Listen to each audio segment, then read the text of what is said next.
Sophie, about a year and a half ago, President Riak and I asked you to conduct quite an extensive survey of all the people, talking to all of the people throughout the world who had anything to do with translation and multilingualism at all, just trying to get a complete picture of this very complex operation in our mandala.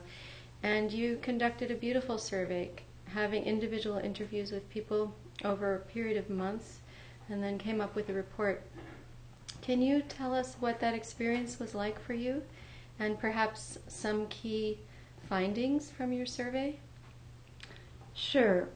It was a very touching experience, actually, because what I found out was very, very dedicated, passionate people who had been giving a lot of their life to do a lot of very unsung and invisible work, which was actually essential in our Sangha, and with very little support at times, and that who were keeping doing that work with tremendous generosity. And so that was very inspiring for me to talk to all of them, and also sometimes feel how difficult it had been for them, and their frustration and discouragement at times. And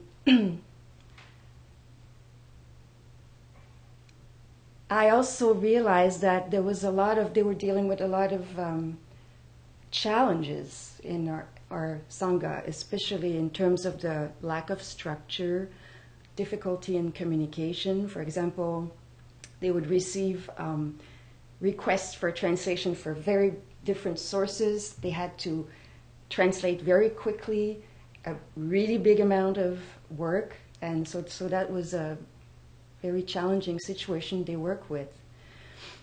And but very little of them were complaining, or they were just.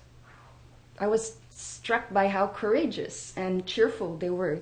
I think that's why we created a position called Director of Multilingual Development on the Kalapa Executive, to actually express our commitment to truly being a multilingual global community, and to have somebody focus their beam on that, so that any time there's a communication that comes out of the center of the mandala, or our newsletters, or pretty much everything should be thought of from that point of view.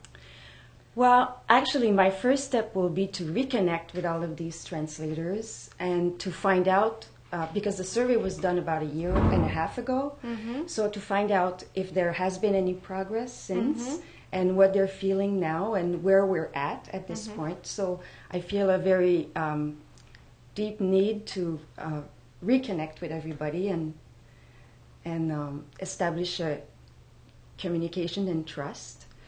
And another step is that we're going to be hiring not a European, but a translation coordinator.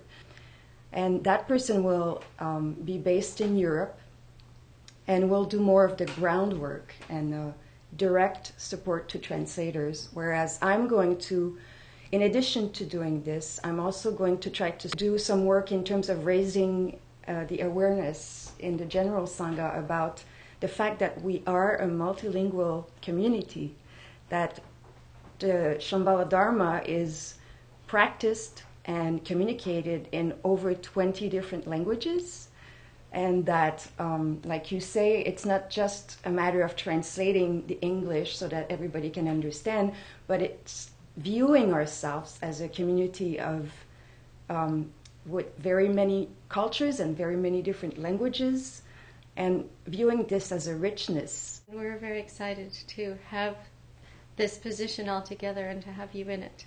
Well, I'm really excited about discovering what it will really be, because right now it's mainly conceptual, and I've talked to people, but I haven't started to work on it really, so yeah.